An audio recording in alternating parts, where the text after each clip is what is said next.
안녕하세요. 커피와 독서를 사랑하는 서울 아산병원 이비인후과 교수 안중호입니다.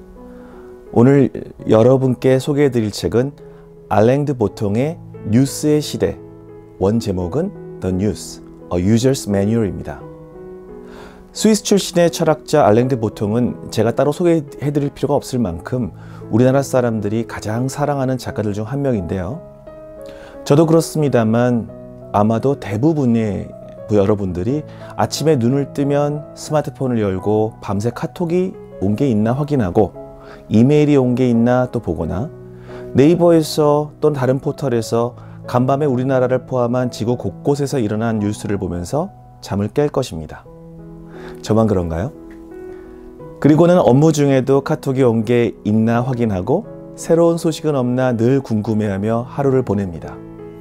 그리고 잠자리에 들어서는 마지막으로 새로운 뉴스가 없는지 확인하고 잠을 청해 들지요. 진화심리학적 관점에서 볼 때 기나긴 원시부족 사회생활을 하는 동안 나와 내 주변의 삶에는 거의 전혀라고 할 정도로 특별한 변화가 없었습니다. 저자의 말처럼 그런 사회에서 일어난 변화는 무척이나 중대했을 뿐더러 어쩌면 삶을 위협하는 것이기 십상이었기 때문에 우리는 새로운 것은 중요한 것이다, 이런 생각하에 항상 가정하고 생각하게 되는 것이죠. 그래서 현대를 사랑하는 우리들도 새롭고 신기한 일들에 항상 굶주려 왔는지도 모르겠습니다. 더욱이 뇌는 새로움에 자극받기 때문에 적절한 자극을 위해서 항상 새로운 것, 즉 뉴스를 원하는지도 모르겠네요. 요즘 많이 보고 듣는 단어 중 하나가 가짜 뉴스죠. 예전에는 카더라 통신 정도로 쓰였는데 사실이 아닌 내용을 악의적인 목적으로 퍼뜨리기 위해 뉴스의 형식을 통해 퍼뜨리는 것을 의미합니다. 1920년대 독일 국가사회주의 독일 노동자당, 일명 나치당에서 자신들과 이념적으로 맞지 않는 언론을 공격하기 위해 사용한 거짓 언론, 링겐프레스가 서로 처음 시작되었다고도 합니다.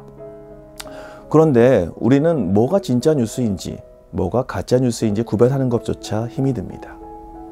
007 시리즈 중 하나인 투모로우 네버 다이에서 악의 축으로 전 세계 언론 미디어를 장악하고 있는 카버 그룹의 총수인 엘리엇 카버가 나옵니다.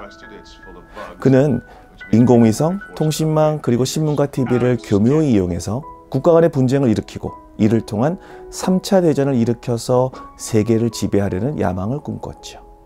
사실 영화는 그렇게 재밌지 않습니다. 저자는 이 책의 원 제목인 User's Manual이 의미하는 것처럼 눈만 뜨고 자는 순간까지 쉬지 않고 우리에게 쏟아지는 뉴스의 홍수에서 슬기롭게 대처하고 적절한 정보를 습득하는 방법을 알려주고 있습니다. 정치, 해외, 경제, 셀러브리티, 재난, 소비자 정보로 뉴스를 각 분야로 구분해 각 뉴스의 특징과 뒤에 감추어진 의도 등에 대해서 분석하고 어떻게 하면 현명하게 소비할 수 있는지 힌트를 조금씩 알려줍니다. 그리고 마지막 결론부에는 각 카테고리의 뉴스가 지향해야 할 바를 저자 나름대로 정리해 놓았대요.